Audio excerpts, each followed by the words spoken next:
할렐루야. 네, 오랜만에 섰습니다. 근데 이제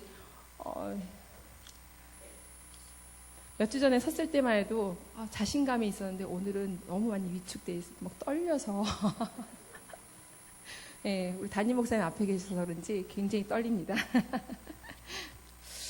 네, 오늘 우리 날씨처럼 우리 모든 성도님들이 얼굴에 막 웃음꽃이 활짝 피시고 저도 너무 행복하고 즐거운 그 주일을 보내고 있는 것 같습니다. 그래서 아침에도 인사를 했지만 우리 지금도 한 번 더 인사를 해보기를 원합니다. 옆에 사람하고 한번 인사해 보겠습니다. 샬롬. 네, 해같이 빛나십니다. 해같이 빛나십니다. 네. 네, 감사합니다. 오늘 말씀은 로마서 말씀인데요. 이 로마서 말씀은 좀 어려워요. 어렵지만 그래도 우리가 꼭 알아야 하는 교리 중에 하나고, 사도 바울이 로마 교회에 보낸 그런 편지, 서신서죠. 오늘 아침에도 오늘 말씀 목사님께서 또 서신을 하나 또 함께 읽었는데, 오늘 또 저도 또 이렇게 서신을 하나 준비했습니다. 에버렛 스완스 목사라는 분이 계세요. 1952년에 그 한국 전쟁 중에 우리나라에서 같이 이렇게 지금 전쟁 중에 미군들을 위한 그런 집회를 인도하기 위해서 우리나라에 오셨습니다. 그런데 그분이 집회를 다 인도하고 이제 종로 어느 한 숙소에서 머물면서 이제 하룻밤을 지내시고 일어나서 이렇게 창문가를 이렇게 내다보면서, 그때가 아주 추운 겨울이었습니다. 눈이 쌓인 그 종로 거리를 이렇게 내려다보고 있는데 어떤 쓰레기차가 이렇게 지나가고 있었어요. 그런데 그 쓰레기차에 어떤 아이의 손이 이렇게 올려있는 그런 모습을 본 것입니다. 그래서 그 숙소에서 얼른 뛰쳐나와서 그 아이가 있다고, 그 쓰레기 더미에 아이가 있으니까 아이를 빨리 꺼내달라고 온갖 손짓, 발짓을 하면서 사람들에게 이야기를 했지만 사람들이 알아듣지를 못하는 겁니다. 그래서 결국은 본인이 직접 그 위에 올라가서 그 쓰레기 더미를 다 헤쳐봤는데, 헤쳐보는 순간 깜짝 놀랐습니다. 그곳에는 어린아이들의 시체가 가득하게 수북하게 쌓여 있는 것입니다. 그것을 보고 너무나도 막 가슴이 미어지는 그런 고통을 안고 흐느껴 오는데, 그때 세미한 음성이 하늘에서 들렸습니다. 에버렛, 너 보았느냐? 이제 너는 어떻게 살아야 하겠느냐? 이런 음성이 들렸던 것입니다. 이 모든 상황을 보고 이 스완슨 목사는 그때부터 컴패션이라는 이런 국제 보호 기구죠. 이런 단체, 그 보호 단체의 기구인데요. 이런 컴패션을 시작했던 것입니다. 주님의 음성 앞에 응답했던 한 사람을 통해서 전쟁의 고아, 그 많은 수많은 어린아이들을, 그 생명을 살린 그런 일이 시작된 것입니다. 이처럼 부르는 자가 없다면 소명도 없을 것입니다. 여러분과 저는 하나님의 부르심을 입은 자들입니다. 또 우리는 개개인적으로도 지명되었고요, 부르심을 받은 그런 사람들입니다. 이사야서 43장 1절 말씀에 이렇게 나오죠. 야곱아, 너를 창조하신 여호와께서 지금 말씀하시느니라. 이스라엘아, 너를 지으신 이가 말씀하시느니라. 너는 두려워하지 말라. 내가 너를 구속하였고 내가 너를 지명하여 불렀나니 너는 내 것이라. 여러분 한 사람 한 사람, 저를 포함해서 모든 하나님의 부르심을 입은 자는 한 사람 한 사람 지명하여 불렀음을 여러분들이 기억하시길 바랍니다. 그리고 감사하며 나아가시기를 바랍니다. 그 부르심은 우리가 천국에 간 그날까지 항상 그것을 기억하고 하나님 앞에 감사함으로 나가야 될 것을 믿습니다. 오늘 제가 잠깐 말씀드렸던 그 이야기는 이기철 목사님의 빵집에 오신 예수님이라는 그런 책에서 한 이야기를 여러분들에게 발췌해서 여러분들에게 말씀드린 것입니다. 여러분, 우리는 때로는 이런 생각을 합니다. 하나님은 나를 사랑하신다고 하는데 왜 이런 일이 나에게 일어났을까? 또는 왜 내 기도는 들어주시지 않으시면서 내 옆 사람의 기도, 내 친구의 기도는 왜 이렇게 잘 들어주실까? 라는 생각을 할 때가 있을 것입니다. 우리는 하나님께 이렇게 고백을 하죠. 하나님 사랑합니다. 하나님은 우리를 사랑해 주셔요. 라는 이런 입술의 고백을 하면서도 일상 가운데서도 빵빵 터지는 일들을 경험하면 자연스럽게 아니 왜 나에게 이런 일이 생겼을까라는 그런 생각을 할 때가 많습니다. 그럼에도 불구하고 우리는 어떻게 합니까? 그분을 사랑합니다. 우리는 하나님을 사랑하죠. 그것은 왜 그렇습니까? 우리가 그분을 먼저 사랑하고 그분을 먼저 찾아온 것이 아니라 그분 하나님께서 먼저 우리를 찾아오셨고 우리를 지명하여 부르셨고 그분이 우리를 먼저 사랑하셨기 때문에 그렇습니다. 만약에 하나님께서 먼저 우리를 사랑하시지 않았다면 우리는 그분을 알지도 못했을 뿐만 아니라 우리도 그분을 사랑하지 않았을 것입니다. 그리고 어느 날 무심코 내가 하나님을 너무나도 사랑한다라는 그런 고백이 나도 모르게 입술에서 나온다거나 찬양을 하거나 이런 생각이 들거나 또 이런 현장에 있다 보면은 그것은 하나님께서 나를 정말로 사랑하시는구나 라는 절대적인 증거일 것입니다. 그러니까 우리가 하나님 사랑합니다. 하나님 너무 사랑해요. 라고 저도 모르게 눈물을 막 흘리고 하나님을 찬양할 때가 있어요. 그것은 내가 하나님을 너무 사랑해서이기보다는 하나님께서 나를 사랑하고 있다는 그런 절대적인 증거라는 것입니다. 오늘 본문에서 부르심을 입은 자들이라는 말은 성경에서 주로 두 가지 의미로 이야기를 합니다. 첫 번째 부르심은 일반적인 부르심입니다. 일반적으로 얘야 예배 좀 나와보겠니? 그래서 우리 모두가 이렇게 예배에 나와서 예배를 보죠. 말씀을 듣죠. 찬양을 하죠. 또 다른 부르심은 유효적인 부르심이라고 하기도 하고요. 효과적인 부르심, 또 복음적인 부르심이라는 그런 동일한 뜻을 가지고 있지만 어쨌든 그런 부르심이 또 있습니다. 여러분은 어떤 부르심이 있는지 한번 생각해 보시기 바랍니다. 우리는 이렇게 예배당에 앉아서 여기 한 80여 명분이 앉아서 예배를 드리시는 것 같은데요. 예배를 봅니다. 그러니까 예배를 드리면서 똑같은 목소리에 똑같은 내용과 똑같은 주제를 가지고 한 사람이 서서 이렇게 설교를 할 때 모든 사람이 듣습니다. 그리고 뿐만 아니라 우리가 밖에 나가서 전도지를 받을 때도 있고요. 또 전도하는 소리를 들을 때도 있습니다. 이런 부르심을 바로 일반적인 부르심이라고 합니다. 그런데 이런 상황 속에서 우리가 같이 앉아서 예배를 드림에도 불구하고 여러분 한 분 한 분 개개인의 생각 속에는 똑같은 생각을 하고 있지 않다는 것입니다. 똑같은 반응을 하고 있지 않다는 것이죠. 똑같이 제가 말씀을 선포하고 있고 우리 담임 목사님도 앞에서 선포를 하고 계시지만 똑같은 생각과 똑같은 반응을 하고 계시지 않는다는 것입니다.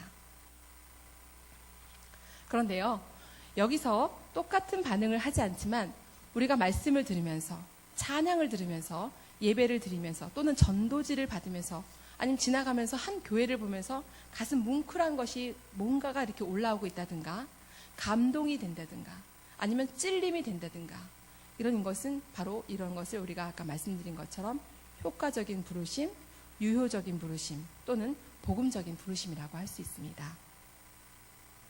이런 부르심을 받은 자들은 하나님께서 똑같이 행하시지 않습니다. 그런 분들에게 오늘 말씀처럼 모든 것을 합력하여 선을 이루시는 그런 위대한 약속을 허락하신다는 겁니다. 여러분들은 어떤 부르심을 받으셨습니까? 우리를 부르신 분은 하나님이십니다. 그리고 그분은 우리를 그냥 부르신 것이 아니라 그분의 뜻대로 그분의 생각 안에서 우리를 부르셨습니다. 때로는 그분의 부르심이 우리를 좋게만 하진 않습니다. 매우 힘들게 하고요. 또 방해하는 경우도 있습니다. 그것을 인식하며 살 때가 있습니다. 그렇지만 부르심을 받는다는 것은 하나님께서 우리에게 관심을 가지고 계시다는 것입니다. 그리고 우리에게 모든 것을 행하셨다는 그런 것을 의미합니다. 우리의 삶을 붙잡고 간섭하시겠다는 그런 의미가 담겨 있는 것입니다. 하나님이 우리를 부르시는 것은 그런 사랑의 표현이 들어있는 것입니다. 그래서 부르심을 받으면 아무런 어려움 없이 평탄한 길을 걷는 복도 허락하시죠. 당연히 하나님은 그것을 우리에게 주기를 원하시죠. 그렇지만 그것만이 옳다고 생각하지 마셔야 됩니다. 그것만이 옳다고 생각할 수가 없다는 것입니다. 하나님을 만나면 모든 평안의 복, 만사 형통의 복만이 우리를 기다리고 있는 것 같지만 그렇지 않다는 것입니다. 여러분 이렇게 여기까지 말씀을 듣고 뭔가 좀 비슷한데? 라는 생각을 하시지 않으셨습니까? 저는 오늘 일부 예배를 들으면서 큰일 났다. 목사님과 나의 설교가 너무 똑같다. 그렇지만 이것이 한 성령 안에서 우리 교회에 주시는 메시지입니다. 여러분들이 그 메시지를 들어야 할 필요가 있기 때문에 하나님이 두 사람을 통해서 똑같은 메시지를 전하고 있다고 생각하시면 될 것 같습니다. 하나님을 만난 사람들은 때로는 고립되기도 하고요. 비난을 받는 자리에 있기도 하고 또 때로는 친구들의 배신을 경험하기도 합니다. 그리고 온갖 종류의 좌절을 경험하기도 합니다. 이런 좌절과 고립과 또 배신을 경험한 사람들은 대부분 이렇게 하죠. 불평과 불만과 이런 어두운 마음들이 가득 메워질 때가 많습니다. 그런 것 때문에 힘들어합니다. 세상을 살아가기가 두려워하고 힘들어하는 그런 모습들을 볼 때가 많습니다. 그렇지만 그 가운데에서도 지혜로운 사람들은 그렇지 않습니다. 지혜로운 사람들은 이런 좌절감과 고통 가운데서도 자신이 인도받는 이 길을 세밀하게 살펴보는 그런 길을 택합니다. 바로 이 길을 택하는 사람은 이것을 기회로 삼는 것이죠. 반전의 기회로 삼는다는 것입니다. 어려움은 언제나 우리의 앞길을 검토해 보라는 그런 부르심으로 여러분들이 여겨야 합니다. 검토해 보라는 겁니다. 그래서 이렇게 부르심을 받은 사람들은 자신의 삶이 이전의 삶과 비교했을 때 어떤 상태로 치닫게 되든지 하나님께서 자신들을 부르셨다는 것을 인식하는 이 순간, 이 모든 것을 어둠의 기회가 아니라 회복의 기회로, 회복의 반전의 기회로 삼는 그런 지혜로운 사람들인 것입니다. 바로 이런 사람들은 우리가 아까 말씀드린 것처럼 하나님을 사랑하는 자들이고요. 또 그분은 특별한 부르심을 받은 자들입니다. 그리고 그들에게는 합력하여 선을 이루시는 그런 복을 허락하신다는 겁니다. 그런데 이 합력해서 선을 이룬다라는 것은 조건이 있습니다. 그 조건 안에는 바로 모든 것입니다. 모든 것을 합하여.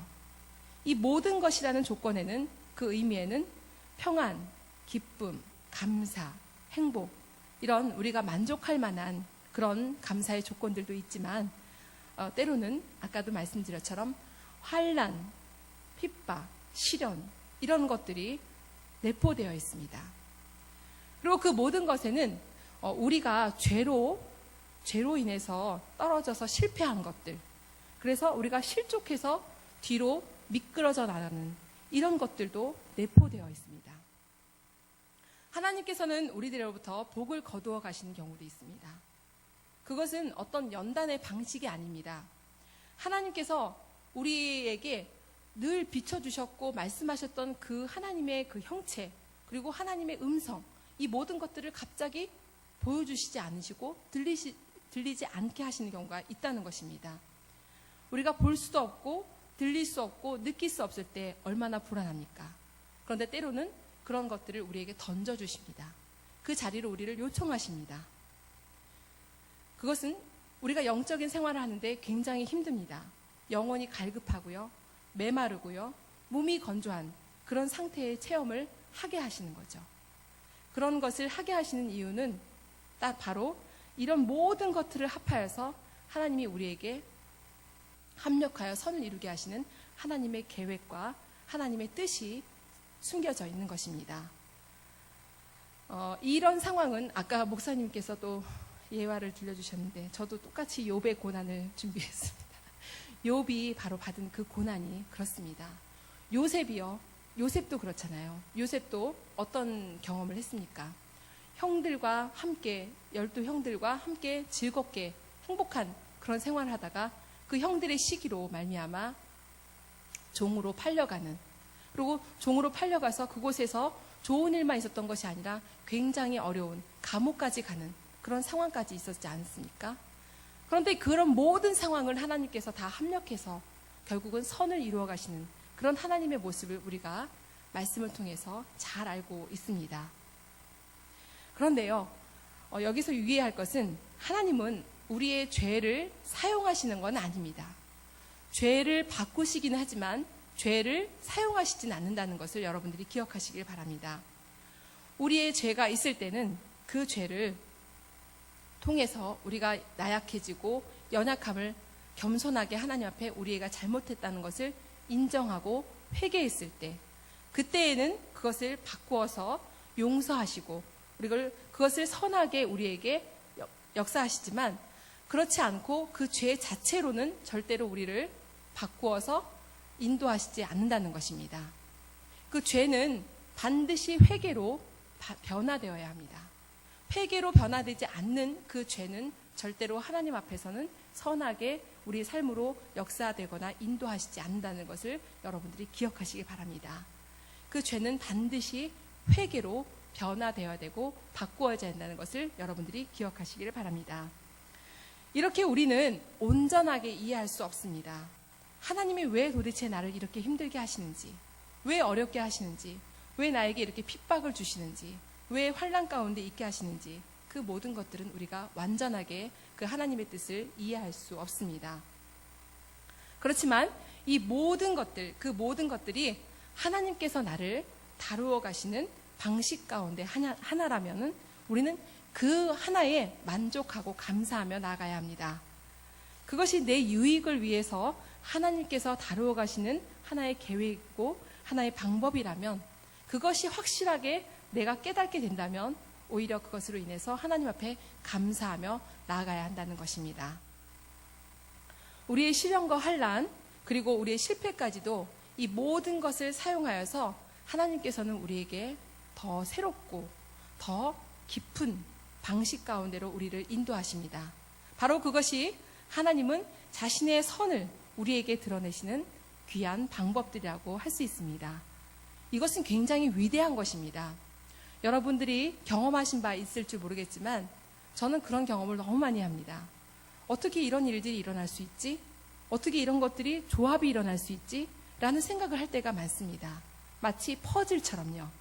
인생의 퍼즐, 이렇게 맞추어지지 않을 것 같은 그 퍼즐 조각 하나하나가 맞추어서 정말 신비롭게 그 하나의 큰 선한 역사가 일어날 때가 있습니다. 그것들을 경험하고 나면 와, 하나님은 정말로 위대하신 분이구나, 정말 하나님은 대단하신 분이야 라는 이런 감탄사가 저절로 우리의 입술에서 나오게 되는 것을 경험하게 됩니다. 이렇게 우리가 생각하지 못하는, 우리가 잘 알지 못하는 일들이지만 그런 모든 것을 사용해서 하나님은 우리에게 합력하여 선을 이루어 가시는 그런 하나님을 우리가 만나게 됩니다. 그리고 그 약속 안에는 바로 그 뜻대로라는 위대한 문장이 숨겨져 있는데요. 그 뜻은 바로 하나님의 백성들을 향하신 하나님의 뜻입니다.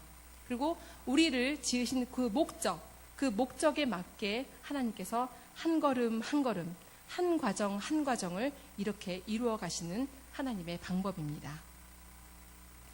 여러분들이 하나님을 사랑하시는 것은 왜 사랑한다고 했습니까? 바로 하나님께서 우리를 부르셨고 또 하나님이 우리를 사용하시기를 원하시고 또 우리를 사랑하시기 때문입니다. 우리 모두는 하나님의 구원의 목적에 들어있기 때문에 우리가 하나님을 사랑하는 거죠. 결론입니다. 우리는 어떤 환경 가운데 있을지라도 지금 처해 있는 환경이 하나님께서 보시기에 성도들 각각에게 가장 선한 것을 이루어 가시기에 합당한 그런 과정이 있다는 것을 인식하시기 바랍니다. 그리고 또한 그 약속의 말씀을 굳게 잡고 처한 환경에 대해서 감사함으로, 찬송함으로 나아가시기 바랍니다. 좌로나 우로나 치우치지 말고 어떤 환경이 주어질지라도 굳건하게 그 자리를 지켜나가는 겁니다. 그것이 우리가 부르심에 합당한 그런 삶의 방법들입니다. 궁극적으로는 29절의 말씀처럼 이 백성들을 향하신 하나님의 뜻처럼 우리가 하나님의 아들의 형상을 본받음으로써 많은 형제들 중에서 맏아들이 되게 하시려는 하나님의 뜻, 그 목적을 이루어 나가는 것입니다. 그것은 그 맏아들이 된다는 것은 많은 아들 중에서 가장 탁월한 위치에 있는, 그렇게 되게 하시려는 하나님의 최종적인 목적이 들어있는 것입니다. 우리는 그 하나님의 뜻을 따라가야 하는 것이고요. 바로 그것이 우리의 유익을 위한 것임을 여러분들이 기억하시길 바랍니다. 그리고 그것은 하나님의 영광을 드러내는 일입니다. 우리의 유익을 나타내기도 하지만 하나님의 영광을 드러내는 일, 아주 굉장히 위대한 일인 것이죠. 우리 모두 오늘의 말씀을 통해서 알게 된 것처럼 우리는 하나님을 사랑하는 자들이고요. 또 개개인 한 사람 한 사람을 하나님이 사랑하시고 또 우리 모두를 부르셨음을 기억하시길 바랍니다.